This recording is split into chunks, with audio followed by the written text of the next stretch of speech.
تو داستان کاناداشو میدونی که پلیس گرفت؟ بله بگیم. نگم که اصلا میترکم. خب مثلا انگلیسیش اینا خیلی خوبه رضا دیگه، اصلا یه وضعیه. یعنی یس و نو رو میدونه ولی 95% جابجا استفاده میکنه در این حد. رفتن کانادا برای اجرای نمیدونم یا فیلم یا تئاتر اینا، پاسپورت اونجا که دونه دونه میرن پاسو میدن به پلیس، از اون واجهه پلیس پاسو دیده گفته که چند وقت میخوای بمونی؟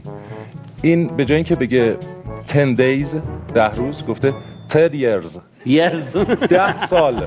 20 تا پلیس ریختن روش.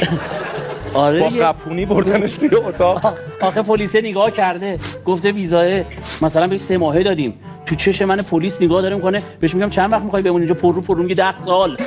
خب به 3 ماه دادیم 10 سال. باز دوباره پرسیده گفته حالا؟ گفته 10 years.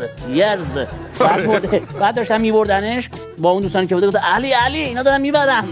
بوده چیه برده بودن، گفتن بابا این اکتور معروف دایرکتور و کارگردان اینو زده بودن توی اینترنت، دیدن رزومش ماشاءالله چقدر آدم معتبریه. بعد پلیس رد میشده اینجوری میگفته 10 years.